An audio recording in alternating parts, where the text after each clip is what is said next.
ब्रह्म स्वरूप गुरुदेव के चरणों में कोटि कोटि नमन। श्री योग वशिष्ठ के उपशम प्रकरण में चल रहा है कि वशिष्ठ जी राम जी को ये बता रही हैं कि ये जगत के जितने भी पदार्थ हम देख रहे हैं वो उसकी सत्ता से ही देख रहे हैं। सभी पदार्थों में वही एक आत्मा ही अनुस्यूत है। उसी आत्मा से सभी पदार्थ प्रकाश रहे हैं। जैसे वृक्ष और पहाड़ों में अहम त्वम शब्द नहीं फूटता, तैसे ही आत्मा में भी ये नहीं फूटता। इससे ज्ञानवान में ना तो कर्तापन आता है ना ही भोक्तापन आता है। हे राम जी, आत्मा निरअहंकार और निराकार, उसमें कर्तापन और भोक्तापन कैसे आए? आत्मा में कर्ता कृतत्व भोक्तत्व अज्ञान से भासता है। जो हम बोलते हैं कि मैंने किया, मैंने खाया, मैं करके आया, ये अज्ञानता के कारण है।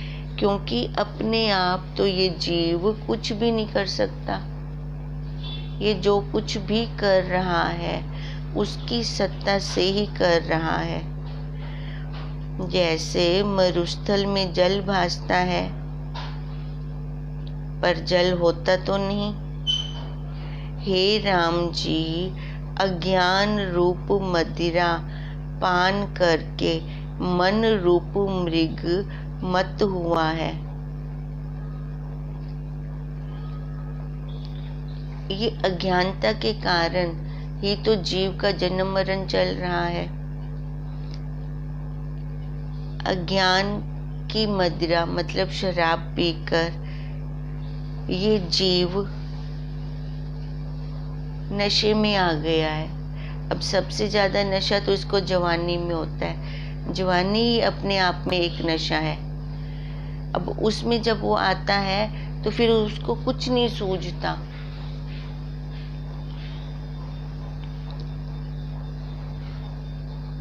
उससे वह सत्य असत्य का विचार नहीं कर सकता। जैसे मृग तृष्णा की नदी असत्य ही सत्य भासती है और मृग उसको सत्य जानकर पान करने के निमित्त दौड़ता है। तैसे ही यह जीव अरूप संसार को रूप जानकर दौड़ता है। सार नहीं है संसार में कोई भी, पर इसने इस जीव को अपने अहम का जब नशा आ जाता है तो इस झूठे संसार को ये सच्चा जानकर फिर इसको पकड़ने के लिए दौड़ रहा है। देखिए हम अपना ज्ञान काल कैसे हम इस संसार के पीछे भाग रहे थे। हम जितना इसके पीछे भागते थे ये इतना 2 कदम और आगे हो जाता था, पर हमारे हाथ में ये कभी आया ही नहीं। जब आत्म सत्ता का सम्यक बोध होता है तब यह अविद्या नष्ट हो जाती है। जब तक ज्ञान नहीं होता, जब तक विचार नहीं चलता, तब तक ये संसार सच्चा लगता है। और इस संसार में दुख के अलावा और कुछ दूसरा है ही नहीं। जैसे ब्राह्मणों के मध्य चंडाली आन बैठे और जब ब्राह्मण उसको पहचानने की यह चंडाली है तो वह छिप जाती है। तैसे ही जब अविद्या को जाना तब वह नष्ट हो जाती है। देखो ये माया है। जब हम अपने आसन पे बैठते हैं, ध्यान वगैरह करते हैं या जाप करते हैं तो देखो उस समय हमारा मन सीधे सीधे अपने जाप में जाता है कि वह बाहर की तरफ जाता है। जो संस्कार इसने अपने अंदर भरे थे वो संस्कार एक दिन की दिनचर्या पूरी की पूरी उस समय निकल कर आती है। ये क्यों होता है? अविद्या के कारण। तभी वशिष्ठ जी कह रही हैं, जब ये अविद्या नष्ट होती है तभी हम अपने स्वरूप को जान सकते हैं। हे राम जी, जब अविद्या का ज्यों की त्यों जानना, तब अविद्या रूपी जगत मन को नहीं खींच सकता। जब एक बार हम जान जाए ना कि माया तू आ गई, खाली इतना बोलना ही काफी है। देखो इतना बोलते हैं तो उसी टाइम ये चली जाती है, फिर कोई और नया रूप लेकर आ जाएगी। पर अपनी सजगता हो, डंडा हाथ में हो तो बिल्ली दूध कैसे पिएगी? जब अपनी सजगता हो तो फिर कैसे हमारा मन इधर उधर जा सकता है? इसलिए कह रही हैं, जब अविद्या को ज्यों का त्यों जान लिया कि अब माया आ गई है, उसने अपना जाल बिछा दिया है, उसी समय ये चली जाती है। जैसे मृग तृष्णा की नदी को जब जाना, तब तृषी हो तो भी मन को वह जल नहीं खींच सकता, जितना मर्जी प्यासा हो। जब जान लिया कि वहाँ पे जल है ही नहीं, आंखों का धोखा है, फिर वो उठ के वहाँ जाएगा नहीं। हे राम जी, जब परमार्थ सत्ता का बोध होता है, तब मूल से वासना नष्ट हो जाती है। जैसे सूर्य के उदय से अंधकार नष्ट हो जाता है, तैसे ही आत्म ज्ञान से अविद्या वासना सहित नष्ट हो जाती है। तभी और कोई दूसरा उपाय नहीं है हमारे पास, खाली विचार और ज्ञान। विचार और ज्ञान से इस अविद्या को हम नष्ट कर सकते हैं। हे राम जी, अविद्या अविचार से सिद्ध है। जब सत्य शास्त्रों की युक्ति से विचार प्राप्त होता है, तब अविद्या नष्ट हो जाती है। जैसे बर्फ का कण का धूप से गलकर जलमय हो जाता है, तैसे ही विचार से अज्ञान नष्ट हो जाता है। हे राम जी, देह जड़ है और आत्मा सदा चेतन रूप है। फिर जड़ देह के निमित्त भोगों की वांछा करनी बड़ी मूर्खता है। जो ज्ञानवान पुरुष हैं, वे इस बंधन को तोड़ डालते हैं, तभी तो वो महान पुरुष हैं। वो इंद्रियों के विषयों में फंसते नहीं हैं, वो जान जाते हैं कि जितना भी देख रहा हूँ आंखों का धोखा है,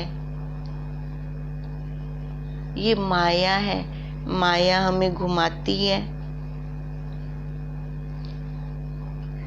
इसलिए वो इस बंधन को तोड़ डालते हैं। देखो शुरू शुरू में तो पुरुषार्थ होगा, बहुत बल लगेगा अपना, पर जब एक बार राज ये समझ में आ गया कि ये झूठ है, ये मिथ्या है, ये जितना भी दिख रहा है नहीं, ये जब एक बार ये राज समझ में आ गया तो वहाँ पे फिर क्यों जाएगा जीव उसको लेने के लिए?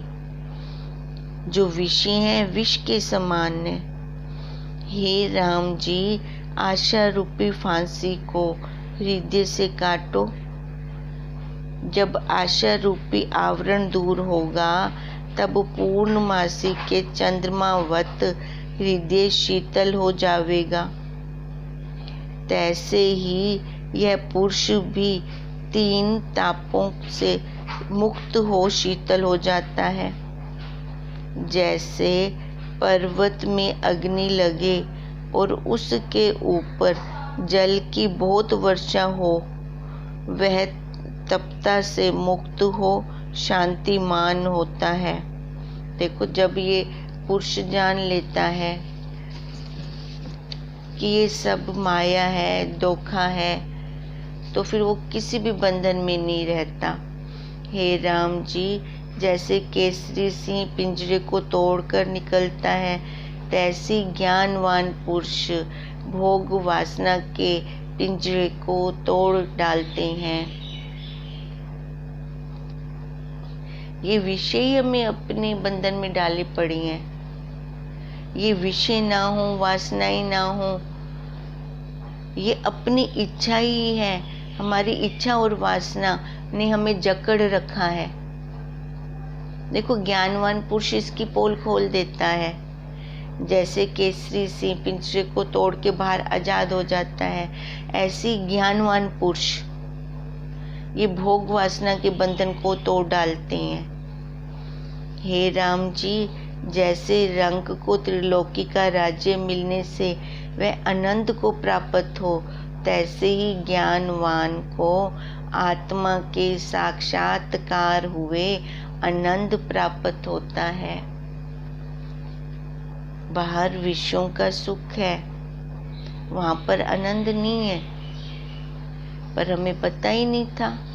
हम चाहते तो वही थे कि हमें आनंद आए। आनंद शाश्वत है। सुख का दूसरा जोड़ीदार दुख भी खड़ा है।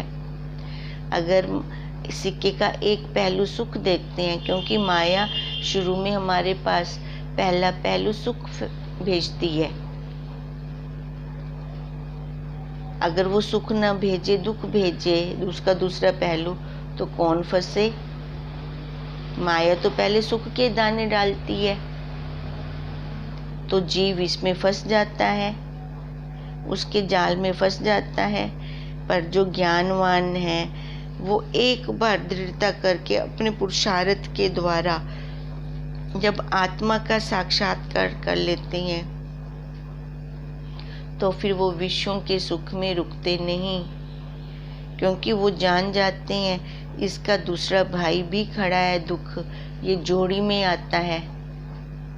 सुख के बाद दुख भी आएगा, पर आनंद का कोई दूसरा और जोड़ीदार है ही नहीं। और वह परम निर्मल लक्ष्मी से फिर शोभता है। जब हृदय से आशा रूपी मैल जाता है, तब जैसे शरत काल का आकाश निर्मल शोभता है, तैसे ही वह शोभता है। हे राम जी, ज्ञानवान पुरुष अपने आप में नहीं समाता। आनंद ही इतना होता है ज्ञानवान को। जैसे पानी की भरी बाल्टी उठाओ तो वो पानी छलकता रहता है, बाहर गिरता है। ऐसी ज्ञानवान के अंदर वो तृप्ति, वो आनंद इतना होता है कि वो बाहर झलकता है। उसके मुख की सौम्यता हमें बता जाती है। जैसे महाकल्प का समुद्र नहीं समाता, और जैसे मेघ जल को त्याग कर मौन हो जाता है, तैसे ही ज्ञानवान आशा को त्याग कर आत्म मौन हो जाता है। जैसे अग्नि लकड़ी को जलाकर धुएं से रहित अपने आप में स्थित हो जाती है, तैसे ही चित्त की वृत्ति से रहित हुआ आत्म पद में निर्वाण हो जाता है। जैसे दीपक निर्वाण हो जाता है, तैसे ही निर्वाण हुआ परम आनंद को प्राप्त होता है। जैसे अमृत को पान कर पुरुष आनंदवान होता है, तैसे ही वह परम आनंद से पूर्ण अपने आप में प्रकाशता है। अब ये किसके गुण बता रही हैं? ज्ञानवान के, महात्मा के, महात्मा पुरुष के, महान आत्मा के, पुरुषोत्तम के, जो सब पुरुषों में उत्तम है, कि उसको अपने स्वरूप का आनंद ही इतना होता है, कि बाहर वो विषयों के झूठे सुख को लेने के लिए जाता ही नहीं है। ज्ञानवान ये जान जाता है ये जितने भी विषय हैं की हुई उल्टी के समान है। जैसे उल्टी को दोबारा मुंह में डालने की इच्छा नहीं होती, ऐसे ही ज्ञानवान महान पुरुषों की इतनी दृढ़ता होती है अपने स्वरूप पर कि ये विषय उनको फिर विचलित नहीं कर सकते। वो अपने ही प्रकाश से, परम आनंद से प्रकाश रहे होते हैं। जैसे वायु से रहित दीपक प्रकाशता है और शुद्ध मणि अपने प्रकाश से प्रकाशती है, तैसे ही ज्ञानवान अपने आप से प्रकाशता है। मैं सर्वात्मा, सर्वगत ईश्वर, सर्वाकार, निराकार, केवल चिदानंद आत्मा हूँ। उनको इतनी दृढ़ता हो जाती है और सदा वो अपने आप में स्थित रहते हैं। हे राम जी, ज्ञानी अपने आप को ऐसा जानते हैं और पूर्व के व्यतीत हुए दिन को वो हंसते हैं। पहले के अज्ञान काल को देखकर अब उन्हें हंसी आ रही होती है, पर वो अज्ञान काल उस काल में कितना सच्चा लग रहा होता है और उस काल में दुख भी कितना होता है। हे राम जी, ज्ञानी अपने आप को ऐसा जानते हैं और पूर्व के अतीत हुए दिन को वो हंसते हैं। मैं तो अनंत आत्मा हूँ। माया के भ्रम से आपको कर्ता भोक्ता मानता था। अब ये जानकर देखो उन्हें कितनी हंसी आ रही होती है अपने आप पर। ऐसे जानकर जो राग द्वेष से रहित परम शांति को होता है, उसके सब ताप निवृत्त हो जाते हैं। उसकी सदा आत्मा में प्रीति रहती है। उसका चित्त सब ओर से पूर्ण हो जाता है। वह सबको पवित्र करने वाला होता है। देखो, तभी तो हम उनका संग चाहते हैं, ज्ञानवानों का, महान पुरुषों का, क्योंकि उनकी कल्पना कैसे होती है, उनके चित्त के अंदर कैसे होती है, गुण साम्य अवस्था होती है। उनको जो वायु स्पर्श करके हमारे पास आ रही होती है, वो हमें भी शांत कर देती है। घर से हमारे बहुत क्वेश्चन होते हैं, संशय होते हैं, पर जब एक बार सतगुरुदेव के दर्शन कर लेते हैं तो देखो वहीं संशय सारे खत्म हो जाते हैं, भूल जाते हैं,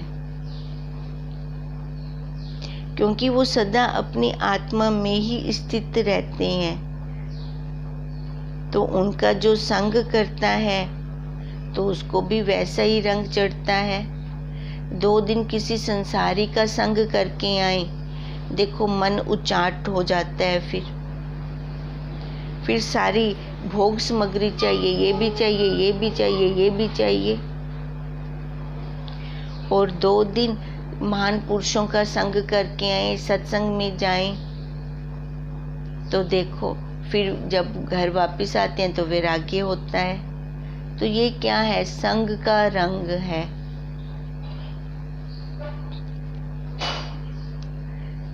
इसलिए वशिष्ठ जी कह रहे हैं, जो ज्ञानवान होते हैं महान पुरुष, वो सदा अपनी आत्मा में स्थित रहते हैं। उनका चित्त सब ओर से पूर्ण हो जाता है। वह सबको पवित्र करने वाला होता है। वह काम रूपी चक्र से मुक्त होकर जन्मों के बंधन काट डालता है। राग द्वेष आदि द्वंद्व और सर्व भय से मुक्त होता है। अविद्या रूपी संसार समुद्र से वो तर जाता है। उत्तम लक्ष्मी को फिर प्राप्त होता है, अर्थात परम पद पाता है और फिर संसार के जन्म मरण को नहीं प्राप्त होता और उसके कर्मों का अंत हो जाता है। हे राम जी, ज्ञानवान की क्रिया को देखकर और सब वांछा करते हैं, परंतु औरों की क्रिया को देखकर ज्ञानवान किसी की वांछा नहीं करता। सारे यही इच्छा करते हैं, हमें आनंद हो। जैसे महान पुरुषों को आनंद होता है, जैसे उनकी स्थिति होती है, हमारी भी वही स्थिति हो। पर ज्ञानवान किसकी वांछा करता है? ज्ञानवान उन संसारियों को देखकर वैसी इच्छा नहीं करता, वह सबको आनंदवान करता है। उसके अंदर अपना आनंद ही इतना होता है कि उसको बाहर किसी और के आनंद की जरूरत ही नहीं होती। और आप किसी से आनंदवान नहीं होता, वह ना किसी को देता है ना लेता है, ना किसी की स्तुति करता है ना निंदा करता है, ना किसी उत्तम पदार्थ को पाकर उदय होता है और ना अनिष्ट को पाकर नष्ट होता है, और हर्ष शोक से रहित है। उसने सब फल का त्याग किया है और उपाधि से रहित है और कृतत्व भोक्तत्व से आपको न्यारा मानता है। ऐसा जो पुरुष है वह जीवन मुक्त है। हे राम जी, जब तुम सब इच्छा त्याग कर मौन हो तब निर्विशेष भाव को प्राप्त होवोगे। जैसे मेघ जल को त्याग कर मौन भाव को प्राप्त होता है, तैसे ही तुम मोक्ष भाव को प्राप्त होवोगे। हे राम जी, जैसे कामी पुरुष स्त्री को कंठ में लगाकर आनंदवान होता है, पर उसको ऐसा आनंद नहीं आता जैसा आनंद निर्वासनिक पुरुष को होता है। फूल के गुच्छे से बसंत ऋतु ऐसी नहीं शोभती जैसे उदार बुद्धि आत्म मौनवान शोभता है। देखो, उसकी तुलना किससे करें? उसकी तुलना किसी से होती ही नहीं है, क्योंकि वो अपने आप में अद्वितीय है, केवलम है, अनंतम है। हिमालय पर्वत में प्राप्त हुआ भी ऐसा शीतल नहीं होता जैसा निर्वासनिक पुरुष का मन शीतल होता है।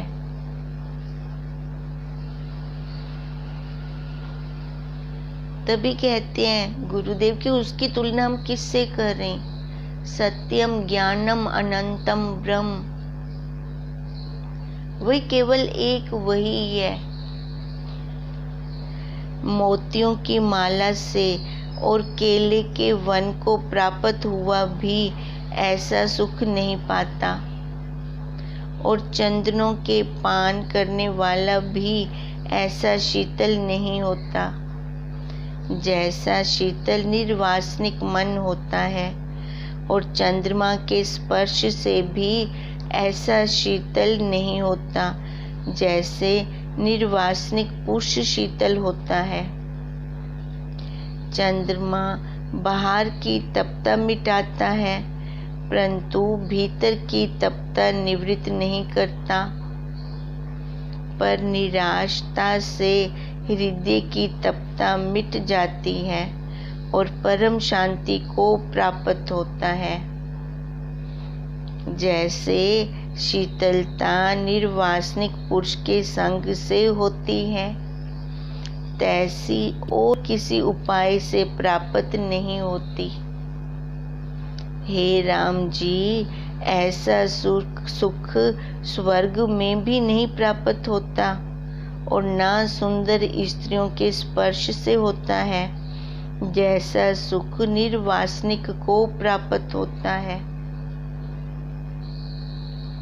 निर्वासनिक पुरुष उस सुख को प्राप्त होता है जिस सुख में त्रिलोकी के सुख तृणवत भासते हैं। देखो, जो इंद्र को सुख है, ब्रह्मा जी को है, वो सुख भी ज्ञानवान के आगे तुच्छ है।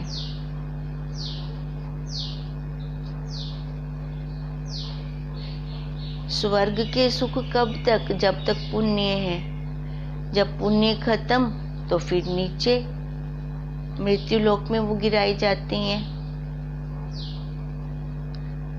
अब जो ज्ञानवान होता है वो त्रिलोकी के सुखों को भी लात मार देता है। हे राम जी, आशा रूपी कुंज के वृक्ष के काटने को उपशम रूपी कुल्हाड़ा है, और जो पुरुष निर्वासनिक हुआ है उसको सब पृथ्वी गोपद के समान तुच्छ भासती है। देखो, ये जो हमारी इच्छाएं हैं, वासनाएं हैं, उन्होंने ही हमें दबोच रखा है। जो ज्ञानवान पुरुष हैं उन्होंने क्या किया है? सामग्री सेम है, जैसे अष्टधा प्रकृति का शरीर ये हमारे पास है वैसा ही उनके पास है, पर उनका पुरुषार्थ अपना है कि अपनी इच्छाओं को, वासनाओं को उन्होंने खत्म कर दिया है। नहीं तो जीवों को क्या होता है, शरीर खत्म हो जाता है, इच्छाएं वासनाएं नहीं खत्म होती। पर ज्ञानवान पुरुषों ने जीते जी इन इच्छाओं को, वासनाओं को खत्म कर दिया, इनकी पोल को खोल दिया, तभी वो उस दायरे से बाहर निकल कर आ गए। तभी कहा, जैसे सिंह पिंजरे से बाहर निकल के आता है तो कितना आजाद अपने आप को मानता है, ऐसे ही ज्ञानवान पुरुष इस शरीर रूपी पिंजरे से बाहर निकलकर अपने आप को आजाद, मुक्त मानते हैं। वही मुक्ति है, असल में वही मोक्ष है। मरने के बाद कोई मोक्ष नहीं है। मर वैसा त मोक्ष प्राप्ति से नहीं, मरने के बाद कोई मोक्ष नहीं है। मोक्ष है तो जीते जी पुरुषार्थ करना है, तभी मोक्ष प्राप्त होगा। ये जितने विषय दिख रहे हैं, ज्ञानवान इनको गोपद की तरह जानते हैं। मेरु पर्वत एक टूटे वृक्ष के समान भासता है और दिशा डिब्बी के समान भासती है, क्योंकि वह उत्तम पद को प्राप्त हुआ है। उसकी फिर क्या इच्छा हो किधर जाए, उसके लिए शत्रु मित्र एक समान है। कोई दूसरा हो तो उसके लिए करे। इच्छा और वासना कब होती है? जब कुछ हम अलग से मानते हैं, जब सारी त्रिलोकी ही उसकी अपनी है, तो वो कहाँ जाए, किसकी इच्छा करे? देखो, जो वस्तु हमारे पास होती है उसकी कभी इच्छा नहीं होती। इच्छा हमेशा उसकी होती है जो हमारे पास नहीं होती। ध्यान दें इस बात पे। हम ज्ञानवान पुरुष के लिए तो सारा संसार ही उसका अपना है, कोई दूसरा पराया ही नहीं है। वशिष्ठ जी भी यही कह रहे हैं राम जी को, हमारे गुरुदेव भी हमें यही कह रहे हैं कि अपने स्वरूप में स्थित हों। जब वो स्थित हो सकते हैं तो हम भी हो सकते हैं, क्योंकि सामग्री बिल्कुल सेम है। वो भी अष्टधा प्रकृति के अंदर रहकर उन्होंने इस पिंजरे को तोड़ के बाहर निकल आए। हम भी इस पिंजरे को तोड़कर बाहर निकल सकते हैं। हरि ओम तत्सत, हरि ओम तत्सत, हरि ओम तत्सत।